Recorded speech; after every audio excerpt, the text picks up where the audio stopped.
मंत्रिपरिषद की विशेषता, खासियत क्या है? पहला, राष्ट्रपति को जो शक्तियां प्राप्त हैं उसका वास्तविक प्रयोग मंत्रिपरिषद ही करती है, इसलिए मंत्रिपरिषद वास्तविक कार्यपालिका। ये पहला हो गया, पहली खासियत।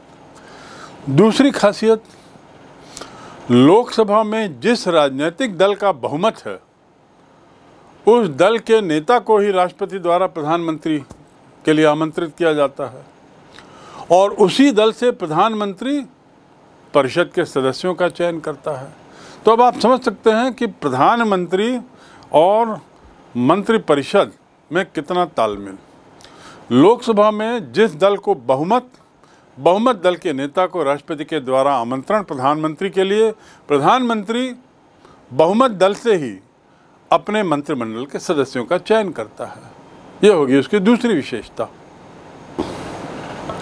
तीसरी विशेषता कि मंत्रिपरिषद जो है वह सामूहिक रूप से अपने कार्य के लिए जिम्मेदार है। इसके मायने क्या? एक उदाहरण लो।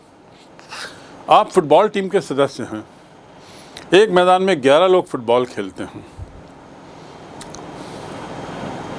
दुर्भाग्य से ऐसा होता है कि आपकी टीम हार गई। टीम की पराजय का जिम्मेदार कौन? कप्तान अकेला, या लेफ्ट बैक, या राइट बैक, या फॉरवर्ड? कौन? और या पूरी टीम? निश्चित रूप से आपका उत्तर होगा, एक अच्छे विद्यार्थी के नाते, एक अच्छे खिलाड़ी के नाते, कि पूरी टीम पराजय के लिए जिम्मेदार है। उसी प्रकार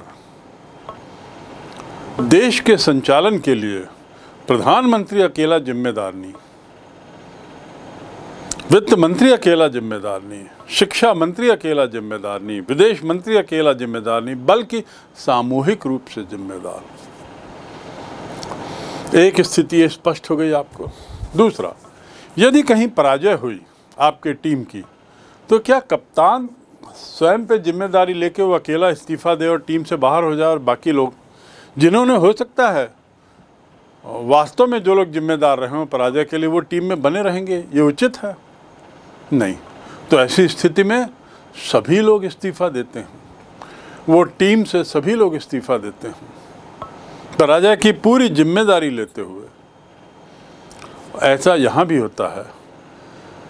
यदि किसी स्थिति में मंत्रिपरिषद का कोई प्रस्ताव संसद में पारित नहीं होता, या किसी स्थिति में कुछ ऐसी दुर्घटना हो जाती है जिसमें जो किसी एक मंत्री के विभाग से संबंधित है, तो वह मंत्री उस दुर्घटना के लिए अकेला जिम्मेदार नहीं माना जाता। किसी विधेयक के अनुमोदित न होने का पूरा ठेकरा उस एक व्यक्ति पर नहीं पड़ता, इसके लिए पूरा मंत्रिमंडल जिम्मेदार होता है। और किसके प्रति? लोकसभा के प्रति। सभी लोग लोकसभा के प्रति उत्तरदायी हैं, क्योंकि लोकसभा में उनके दल का बहुमत है, जिसके कारण ये मंत्रिमंडल के सदस्य सत्ता में बने हुए हैं और मंत्री बने हैं। तो इसलिए ये लोकसभा के प्रति उत्तरदायी होते हैं, और वह भी सामूहिक रूप से, अकेले नहीं। एक घटना बहुत प्रसिद्ध हुई थी 1965-66 के आसपास, जब लाल बहादुर शास्त्री जी रेल मंत्री थे और उत्तर प्रदेश में एक ट्रेन एक्सीडेंट हुआ, तो रेल मंत्री के नाते उन्होंने इस्तीफा दिया। बाद में इस बात को लेकर बहुत बहस चली कि लाल बहादुर शास्त्री क्या स्वयं अकेले इस रेल घटना के लिए दुर्घटना जिम्मेदार माने जाएं,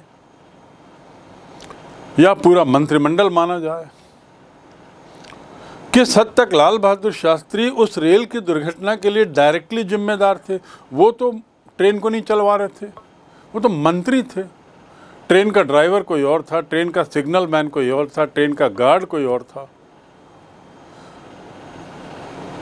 अंत में बात स्पष्ट हो गई कि ये तो एक सामूहिक जिम्मेदारी है। यह उसी तरह विजय, एक दूसरी स्थिति लीजिए।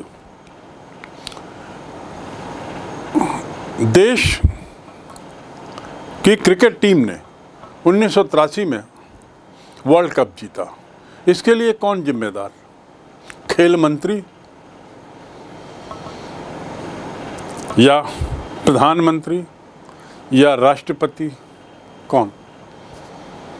पहली बार विश्व कप विजेता बन के आते हैं खेल मंत्री। अच्छा, विश्व कप विजेता टीम, उसको इस स्तर तक पहुंचाने के लिए विभिन्न स्रोतों के मदद की जरूरत पड़ती है, और इस सब के प्रयास से एक टीम बनी जिसने विश्व विजेता बनी।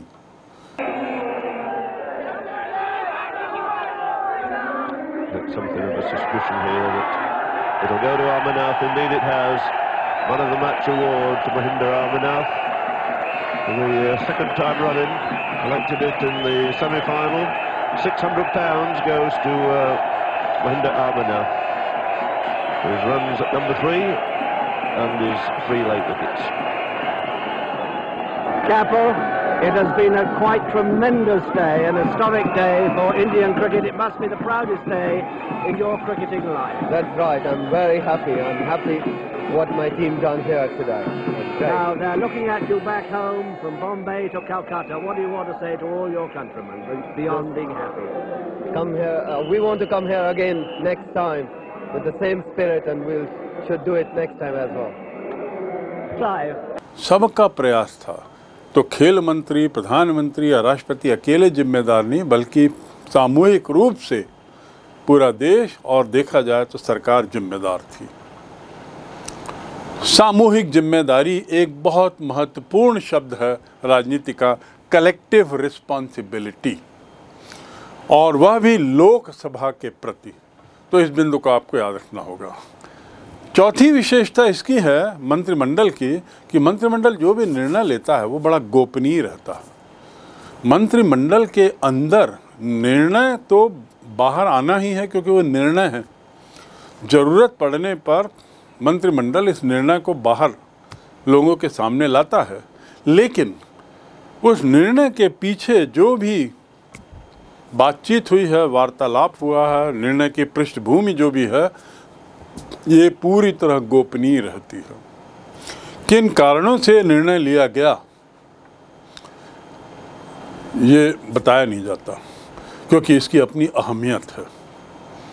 किस व्यक्ति ने, किस मंत्री ने इस निर्णय पर क्या बिंदु की पर बात की, ये बताया नहीं जाता। ये कलेक्टिव डिसीजन है। जो भी निर्णय निकला वे सभी लोग जिम्मेदार हैं। किसी का व्यक्तिगत विचार बाहर नहीं आ सकता, बाहर नहीं लाया जाता। ये मंत्रिमंडल की बहुत बड़ी विशेषता है। सब निर्णय गोपनीय रहते हैं, गोपनीयता सर्वोपरि। और इसीलिए जब ये शपथ लेते हैं मंत्री लोग, तो पद की लेते हैं और साथ ही गोपनीयता की लेते हैं, सीक्रेसी की लेते हैं। तो मंत्रिमंडल के समस्त निर्णय गोपनीय होते हैं। और इसकी आखिरी विशेषता है, मंत्रिमंडल में प्रधानमंत्री को सर्वोच्चता प्राप्त होती है। मंत्रिपरिषद का कोई भी सदस्य उसकी इच्छा के विरुद्ध कार्य नहीं कर सकता। यदि उसकी इच्छा के विरुद्ध करेगा तो प्रधानमंत्री को पूरा अधिकार है कि वह उसे पद से हटा दे और किसी दूसरे को ले आए या ना लाए, जैसा भी वो उचित समझे।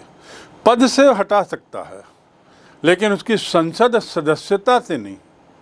मैंने आपको बताया कि हर मंत्री को संसद का सदस्य होना अनिवार्य है। कम से कम 6 माह के अंदर, मंत्री बनने के 6 माह के अंदर अधिकतम उसे सदस्य बनाना। लेकिन सदस्य बन गया, उसके बाद वो मंत्री बनाया गया और किसी कारण से विरोध हो जाए तो प्रधानमंत्री उसे पद से हटा देगा, लेकिन उसकी संसद सदस्यता समाप्त नहीं होगी, मंत्री पद समाप्त होगा। तो इस प्रकार ये बात भी स्पष्ट हो जानी चाहिए कि मंत्रिपरिषद का कोई भी सदस्य प्रधानमंत्री की इच्छा के विरुद्ध कार्य नहीं कर सकता। प्रधानमंत्री की सर्वोच्चता को उसे मानना होगा। ये हो गया राष्ट्रपति और प्रधानमंत्री को लेकर भारत के सरकार की ढांचे का अध्ययन। केंद्रीय सरकार जिसे हम कहते हैं, केंद्र में जो स्थित है, केंद्रीय सरकार एक होती है जो पूरे देश का प्रतिनिधित्व करती है। भारत एक संघ है। संघ के बारे में हम आखिरी में चर्चा करेंगे, पर फिलहाल हम इतना समझ लें कि संघ अर्थात विभिन्न राज्यों से मिलकर एक देश बनना। भारत में बहुत से राज्य हैं जो मिलकर एक देश जिसका नाम भारत है वो बनाते हैं। ऐसा देश जो संघ कहलाता हो, जिसमें विभिन्न राज्य मिलकर एक देश बनाते हैं, वहाँ राज्यों की भी अपनी सरकारें होती हैं और इन्हीं राज्यों की सरकारों के तहत अब हम राज्य सरकार के बारे में पढ़ेंगे, क्योंकि अभी तक हमने केंद्र सरकार के बारे में पढ़ा और उसका अध्ययन अब पूर्ण हो चुका है, आप अच्छी तरह समझ गए होंगे। तो संघवाद, यूनियन, संघ अर्थात यूनियन।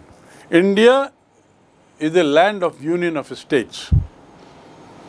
तो यूनियन के तहत जो संघ हैं, संघ में जो राज्य हैं, उन राज्यों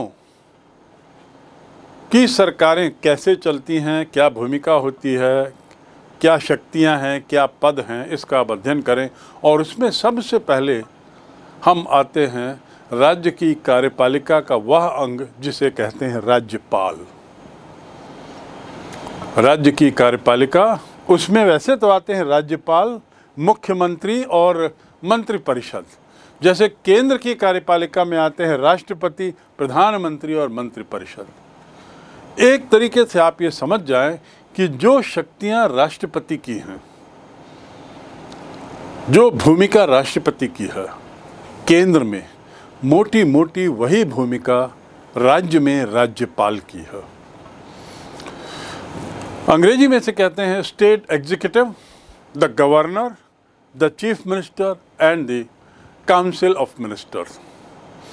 भारत में संघीय व्यवस्था की जब मैंने बात की तो संघीय सरकार के अतिरिक्त, यूनियन गवर्नमेंट के अतिरिक्त, केंद्र की सरकार को यूनियन गवर्नमेंट कहते हैं।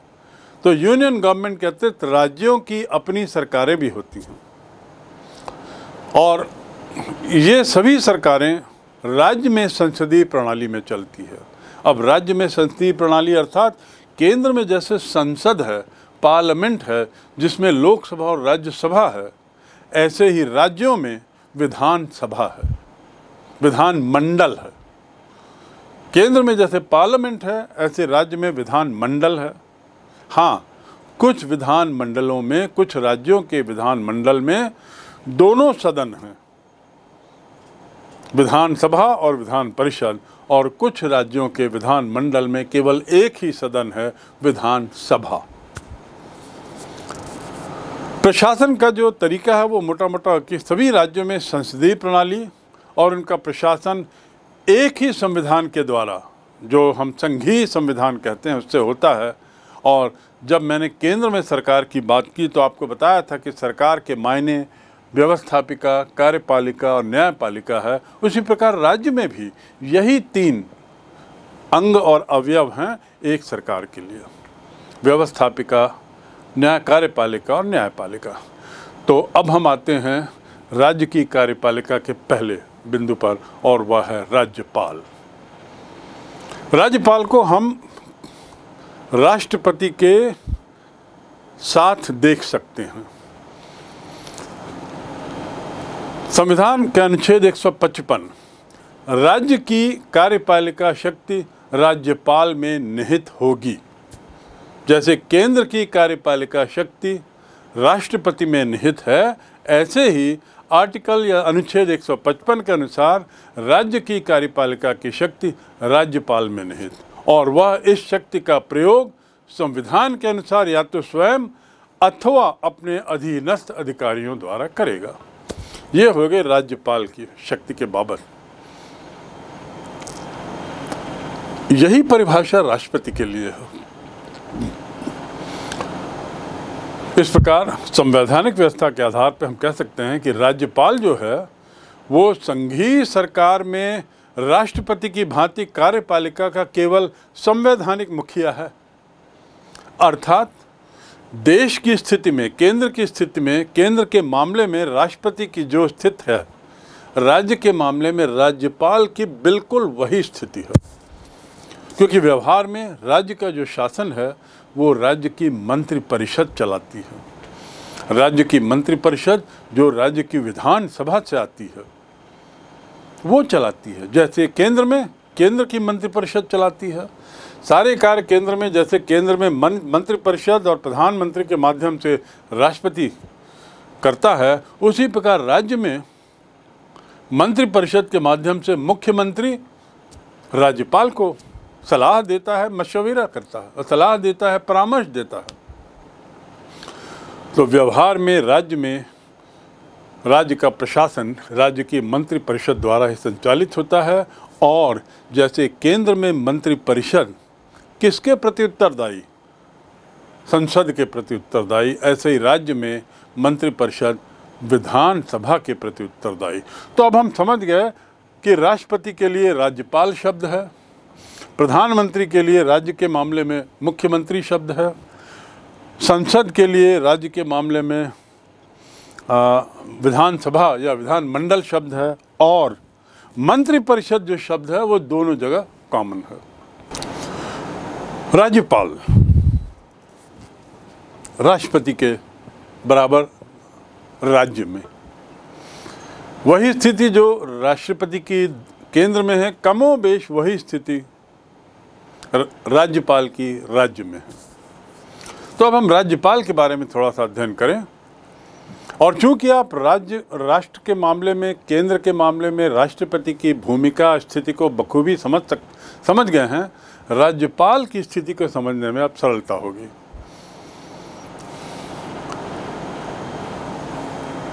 अनुच्छेद 155 राज्य के राज्यपाल को राष्ट्रपति अपने हस्ताक्षर और मुद्रा सहित अधिपत्र द्वारा नियुक्त करता है। राज्य के राज्यपाल को कौन नियुक्त करता है? राष्ट्रपति, अपने हस्ताक्षर से, अपनी सील के अंतर्गत। ये मैंने पहले भी आपको बताया था राष्ट्रपति की शक्तियों का जिक्र करते हुए। लेकिन सच्चाई क्या है? कौन राज्यपाल बनेगा ये तय प्रधानमंत्री मंत्रिमंडल के साथ करते हैं।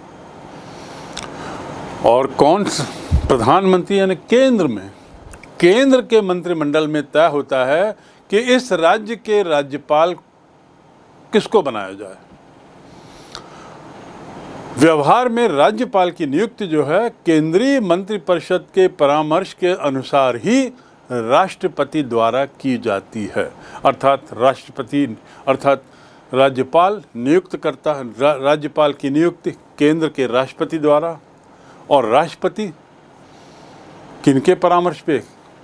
प्रधानमंत्री और मंत्रिपरिषद के परामर्श में। 2 या 2 से अधिक राज्यों के लिए भी एक राज्यपाल नियुक्त किए जाने का प्रावधान है। असम, नागालैंड, मेघालय, मणिपुर, इन राज्यों के लिए एक ही राज्यपाल नियुक्त किया गया। लेकिन अब स्थितियां बदल गई हैं। अब असम के राज्यपाल अलग हो गए, मेघालय, मणिपुर के अलग हैं। तो इस प्रकार अब समय के, लेकिन कुल मिला के निष्कर्ष ये कि राज्यपाल की नियुक्ति राष्ट्रपति द्वारा, उन्हीं शक्तियों के तहत जिसका जिक्र हम पूर्व में कर चुके हैं। राज्यपाल की अनुपस्थिति में क्या होता है? जैसे केंद्र में राष्ट्रपति की अनुपस्थिति में उपराष्ट्रपति, और उपराष्ट्रपति की अनुपस्थिति में सर्वोच्च न्यायालय। राज्य में राज्यपाल के ना होने पर कोई उपराज्यपाल नहीं है। तो राज्यपाल के ना होने पर किसी कारण से उसके कार्य को कौन देखता है? कार्यवाहक राज्यपाल, जिसे हम कह सकते हैं, जो सामान्यतया उस राज्य के मुख्य न्यायाधीश बनते हैं। स्थायी राज्यपाल बनने तक कार्यवाहक राज्यपाल का निर्वहन के कार्यों का निर्वहन उस राज्य के उच्च न्यायालय के न्यायाधीश, मुख्य न्यायाधीश करेंगे। अब सवाल यह आता है कि राज्यपाल की राष्ट्रपति के द्वारा नियुक्ति ही क्यों होती है, निर्वाचन क्यों नहीं होता? उसकी नियुक्ति क्यों होती है, निर्वाचन क्यों नहीं? ये एक सोचने वाली बात है। राज्यपाल का पद सम्मान और प्रतिष्ठा का पद है। राज्यपाल केंद्र और राज्य के बीच में एक कड़ी के रूप में काम करता है। इसलिए भारत की संघीय व्यवस्था में राज्यपाल की नियुक्ति होना ही ज़्यादा उचित है। ये इस प्रश्न का उत्तर है कि नियुक्ति क्यों, निर्वाचन क्यों नहीं। निर्वाचन इसलिए नहीं क्योंकि राज्यपाल एक बहुत महत्वपूर्ण कड़ी है केंद्र और राज्य के बीच में, और कड़ी में यदि कोई गलत व्यक्ति आ गया जिसकी बात जो इनके विचारों से सहमत ना हो तो समस्या खड़ी हो जाएगी। और भारत एक संघ है, उस संघ में राज्य और केंद्र के बीच में बहुत तालमेल होना बहुत आवश्यक है। और चूंकि राज्यपाल एक कड़ी है इसलिए नियुक्ति, निर्वाचन नहीं, भारत की संघीय व्यवस्था के लिए बहुत जरूरी था। दूसरे शब्दों में यदि हम राज्यपाल का निर्वाचन न कराए जाने के कारणों पर जाएं तो पहला कारण होगा कि संघीय व्यवस्था के लिए खतरा हो सकता है। यदि राज्यपाल का निर्वाचन होगा तो वो पूर्णतया राज्य के पक्ष में काम नहीं करेगा, कई बार वो संघीय हितों की उपेक्षा करेगा। संघीय हितों की, संघीय हित अर्थात जहाँ पर राज्य और केंद्र के बीच में सामंजस्य होना चाहिए, वहाँ पर पता लगा ये कड़ी जो है वह एक तरीके से बाधा हो गई है। यह स्थिति देश की संघीय व्यवस्था के लिए बड़ी खतरनाक हो सकती है और इससे क्या हो सकता है, क्षेत्रवाद जन्म देगा, रीजनलिज्म, संकीर्ण राजनीति आ सकती है, गुटबंदी को बढ़ावा मिल सकता है और इसके अतिरिक्त संकट काल में, इमरजेंसी के टाइम में केंद्र के कानून और आदेशों का पालन भी ना करे तो ये बहुत बड़ा खतरा सामने आ जाता है, बहुत बड़ा जोखिम है राज्यपाल के निर्वाचन को लेकर।